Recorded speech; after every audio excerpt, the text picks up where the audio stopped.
Assalamualaikum warahmatullahi wabarakatuh. Pada kesempatan kali ini, kami dari kelompok 5, kelas akuntansi E 2017, Universitas PGRI Adibuana Surabaya, akan menjelaskan terkait etika dalam auditing untuk mata kuliah etika bisnis dan profesi. Untuk anggota kelompok kami terdiri dari 6 orang. Yang pertama ada Maria Ulfa, yang kedua saya, Hanifah Irnafa, yang ketiga Selanda Pramesta Putri, yang keempat Oliviana Rizky Sarenda, yang kelima Miftaul Afifah Tia Mareta, yang keenam Azimatul Ainuniza. Etika dalam auditing. Etika dalam auditing dibagi menjadi dua, yaitu etika dan auditing. Etika merupakan prinsip atau nilai moral yang mempengaruhi seseorang dalam membuat keputusan dan menjalani hidup. Sedangkan auditing, proses menghimpun dan mengevaluasi bukti informasi yang terukir dari suatu kesatuan ekonomi dengan tujuan untuk melaporkan kesesuaian informasi yang terukur dengan kriteria yang telah ditetapkan. Sehingga etika dalam auditing merupakan suatu prinsip untuk melakukan proses menghimpun dan mengevaluasi bukti tentang informasi yang dapat diukur mengenai suatu entitas ekonomi dengan tujuan untuk menentukan dan melaporkan kesesuaian informasi yang dimaksud dengan kriteria-kriteria yang telah ditetapkan. Adapun hal-hal yang harus diperhatikan dalam auditing. Yang pertama, kepercayaan publik. Kepercayaan publik merupakan hal yang mutlak dijaga oleh semua profesi, tidak terkecuali oleh auditor. Adanya penurunan kepercayaan publik terhadap auditor dapat terjadi apabila terdapat bukti bahwa independensi auditor ternyata berkurang.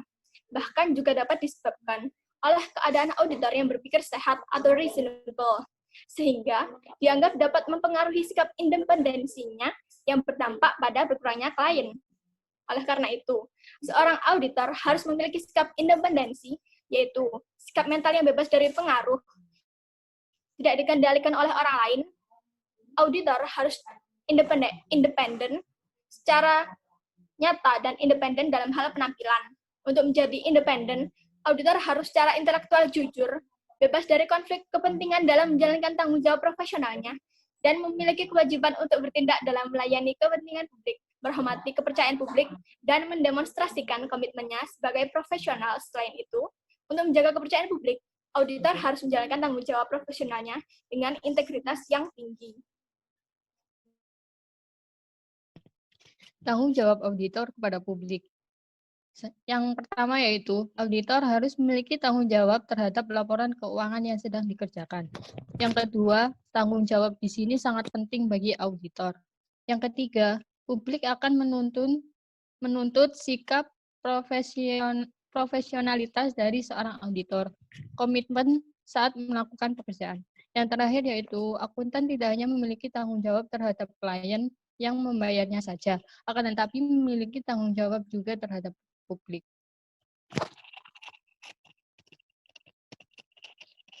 Adapun 3 karakteristik dan hal-hal yang ditekankan untuk dipertanggungjawabkan oleh auditor kepada publik. Yang pertama, auditor harus memposisikan diri untuk independen, berintegritas, dan objektif. Yang kedua, yaitu auditor harus memiliki keahlian teknik dalam profesinya. Yang terakhir, yaitu auditor harus melayani klien dengan profesional dan konsisten dengan tanggung jawab mereka pada publik.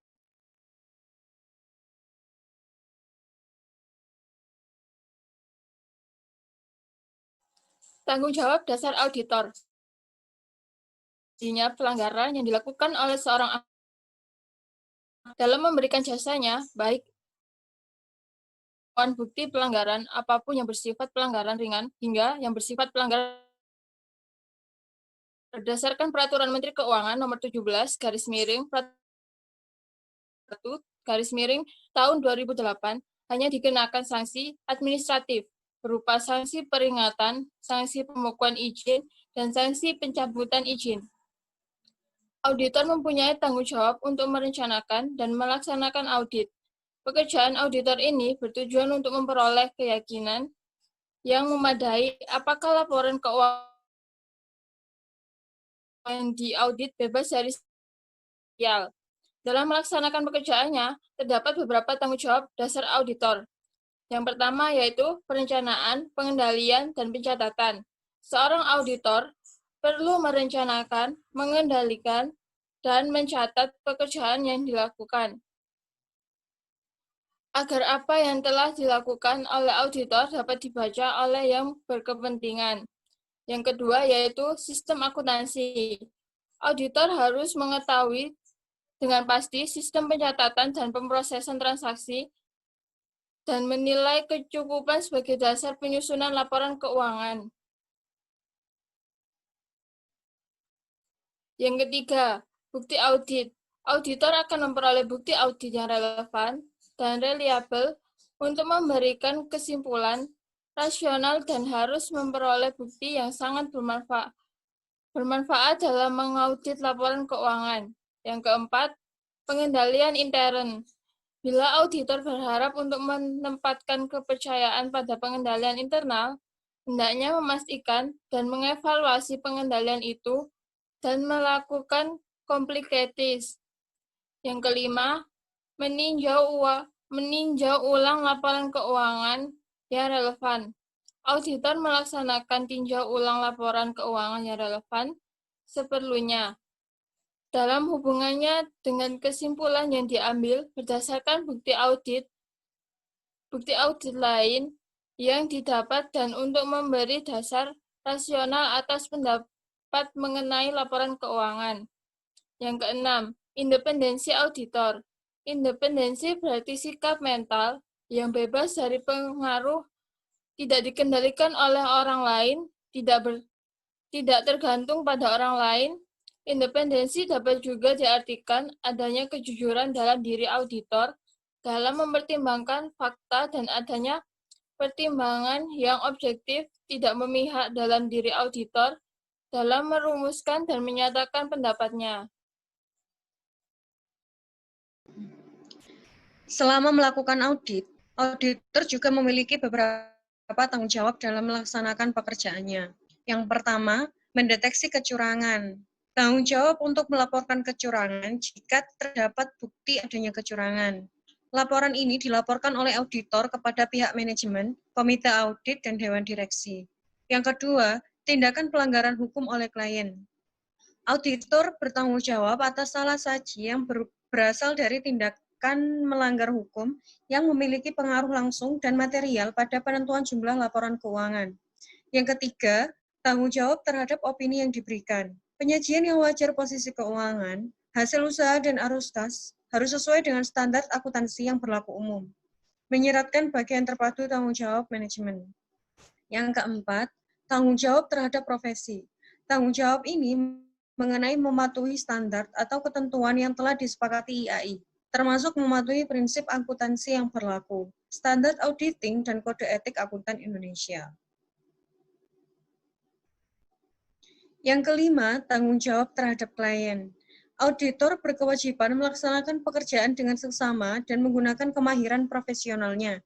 Jika tidak, dia akan dianggap lalai dan bisa dikenakan sanksi. Yang ketujuh, tanggung jawab terhadap pihak ketiga.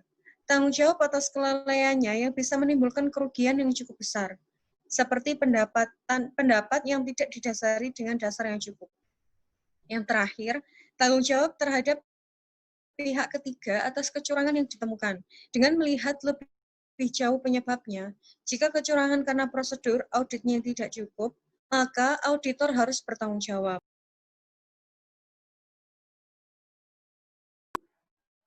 Independensi auditor. Independensi berarti sikap mental yang bebas dari pengaruh, tidak dikendalikan oleh orang lain, tidak tergantung pada orang lain. Independensi dapat juga diartikan adanya kejujuran dalam diri auditor dalam mempertimbangkan fakta, dan adanya pertimbangan yang objektif, tidak memihak dalam diri auditor dalam merumuskan dan menyatakan pendapatnya. Di sini ada 4 aspek independensi akuntansi publik, yaitu 1. Independensi sikap mental. Adanya kejujuran di dalam diri akuntan dalam mempertimbangkan fakta-fakta dan adanya pertimbangan yang objektif, tidak memihak di dalam diri akuntan dalam menyatakan pendapatnya. Yang kedua, independensi penampilan. Adanya kesan masyarakat bahwa akuntan publik bertindak independen sehingga akuntan publik harus menghindari faktor-faktor yang dapat mengakibatkan masyarakat meragukan kebebasannya. Independensi penampilan berhubungan dengan persepsi masyarakat terhadap independensi akuntan publik. Yang ketiga ada independensi praktisi atau practitioner independence. Berhubungan dengan kemampuan praktisi secara individual untuk mempertahankan sikap yang wajar atau tidak memihak dalam perencanaan program, pelaksanaan pekerjaan verifikasi, dan penyusunan laporan hasil pemeriksaan. Independensi ini mencakup 3 dimensi, yaitu independensi penyusunan program, independensi investigatif, dan independensi pelaporan. Yang keempat ada independensi profesi atau profession independence. Independensi profesi berhubungan dengan kesan masyarakat terhadap profesi akuntan publik. Peraturan pasar modal dan regulator mengenai independensi akuntan publik. Pada tanggal 28 Februari 2011, Badan Pengawas Pasar Modal dan Lembaga Keuangan, BPAM dan LK, telah menerbitkan aturan tentang independensi akuntan yang memberikan jasa di pasar modal, yaitu dengan berdasarkan peraturan nomor 8.A.2 lampiran keputusan Ketua BPAM dan LK nomor KEP /86-PL/2011 tentang independensi akuntan yang memberikan jasa di pasar modal.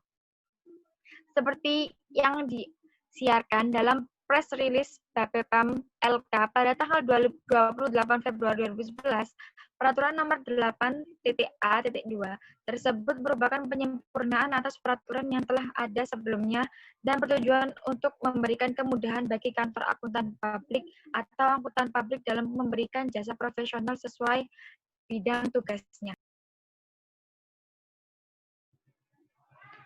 Keputusan Ketua Badan Pengawas Pasar Modal nomor KEP 20/PM/2002 tentang independensi akuntan yang memberikan jasa audit di pasar modal. Ketua Badan Pengawas Pasar Modal menimbang A. Bahwa untuk memenuhi prinsip keterbukaan, emiten, dan perusahaan, publik wajib menyampaikan laporan keuangan yang disusun berdasarkan prinsip akuntansi yang berlaku umum. B. Bahwa untuk meningkatkan kualitas keterbukaan, laporan keuangan, emiten, atau perusahaan publik, maka diperlukan penilaian yang independensi dan profesional dari kantor akuntan publik dan akuntan. C. Bahwa sehubungan dengan hal tersebut di atas, maka dipandang perlu untuk menetapkan keputusan Ketua BPAM tentang independensi akuntan yang memberikan jasa audit di pasar modal. Mengingat 1.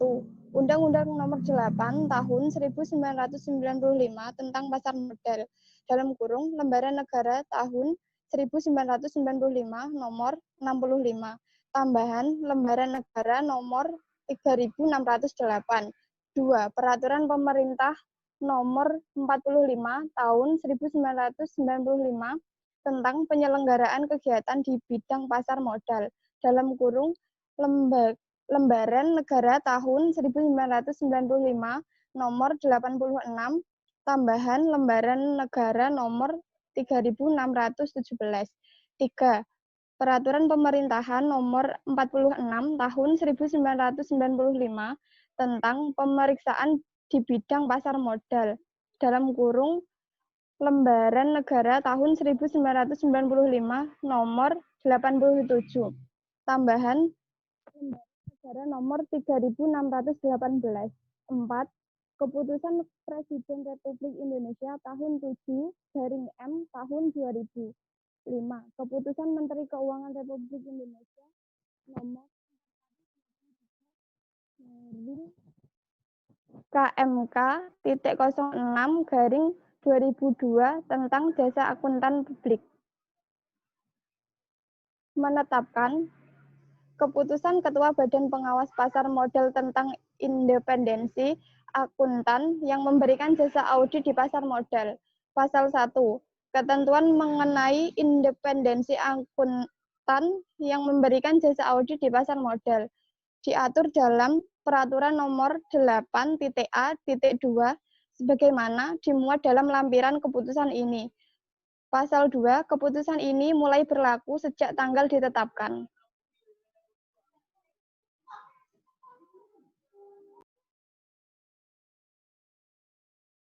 Contoh kasus. Kasus audit kas atau teller laporan fiktif kas di Bank BRI Unit Tampung Raya. Kepala Bank Rakyat Indonesia, Unit Tampung Raya, Masril, 40 tahun, ditahan polisi. Ia terbukti melakukan transfer uang sebesar 1,6 miliar dan merekayasa dokumen laporan keuangan. Perbuatan tersangka diketahui oleh tim penilik atau pemeriksa dan pengawas dari BRI Cabang Bangkinang pada hari Rabu 23 Februari 2011. Tommy saat melakukan pemeriksaan di BRI Unit Tampung. Tim ini menemukan kejanggalan dari hasil pemeriksaan antara jumlah saldo neraca dengan kas tidak seimbang. Setelah dilakukan pemeriksaan lebih lanjut dan cermat, diketahui adanya transaksi gantung, yaitu adanya pembukuan setoran kas sebesar 1,6 miliar yang berasal dari BRI Unit Pasir Panggarayan 2 ke BRI Unit Tampung pada tanggal 14 Februari 2011 yang dilakukan Masril. Namun tidak disertai dengan pengiriman fisik uangnya. Kapolres Kambar AKBP MS Mutakin yang dikonfirmasi mengatakan, Kepala BRI Tampung Raya ditetapkan sebagai tersangka dan ditahan di sel Mapolres Kampas karena mentransfer uang sebesar 1,6 miliar rupiah dan merekayasa laporan pembukuan. Kasus ini dilaporkan oleh Sudarman, Kepala BRI Cabang Bangkinang dan Rustian. Marta, pegawai BRI Cabang Bangkinang, menjelaskan, Masril telah melakukan tindak pidana membuat atau menyebabkan adanya pencatatan palsu dalam pembukuan atau laporan maupun dalam dokumen laporan kegiatan usaha, laporan transaksi atau rekening bank, TP perbankan. Tersangka dijerat pasal yang disangkakan yakni Pasal 49 ayat 1 Undang-Undang Nomor 10 Tahun 1998 tentang perubahan atas UU Nomor 7 Tahun 1992 tentang perbankan dengan ancaman hukuman 10 tahun. Polres Kampar telah melakukan penyitaan sejumlah barang bukti dokumen BRI serta melakukan koordinasi dengan instansi terkait, memeriksa dan menahan tersangka dan 6 orang saksi telah diperiksa dan meminta keterangan ahli. Penyelesaian masalah, skill kemampuan yang diberikan harus sesuai dengan bidang kerja yang ia lakukan. Kemudian, kemampuan tersebut dikembangkan lebih lanjut untuk meningkatkan kontribusi karyawan pada perusahaan. Perusahaan melakukan pelatihan pendidikan secara periodik kepada karyawan sesuai dengan perkembangan teknologi yang berkembang. Pembinaan ini sangatlah penting karena setiap karyawan memiliki kepribadian yang berbeda, jadi attitude ini harus ditekankan kepada karyawan. Dalam hal ini, karyawan diharapkan dapat memiliki kepribadian yang baik sehingga dapat memperkecil resiko terjadinya penyimpangan dari karyawan itu sendiri. Adapun prosedur otoritas yang wajar. Yang pertama, harus ada batas transaksi untuk masing-masing teller dan head teller. Yang kedua, penyimpanan uang dalam khazanah harus menggunakan pengawasan ganda. Yang ketiga, teller secara pribadi tidak diperkenankan menerima kuasa dalam bentuk apapun dari nasabah untuk melaksanakan transaksi atas nasabah tersebut. Yang keempat, teller secara pribadi dilarang menerima titipan barang atau dokumen penting milik nasabah. Kesimpulan kasus audit kas atau teller laporan fiktif kas di Bank BRI Unit Tampung Raya penting karena setiap karyawan memiliki kepribadian yang berbeda. Jadi attitude ini harus ditekankan kepada karyawan. Dalam hal ini, karyawan diharapkan dapat memiliki kepribadian yang baik sehingga dapat memperkecil resiko terjadinya penyimpangan dari karyawan itu sendiri. Perusahaan melakukan pelatihan pendidikan secara periodik kepada karyawan sesuai dengan perkembangan teknologi yang berkembang. Terima kasih.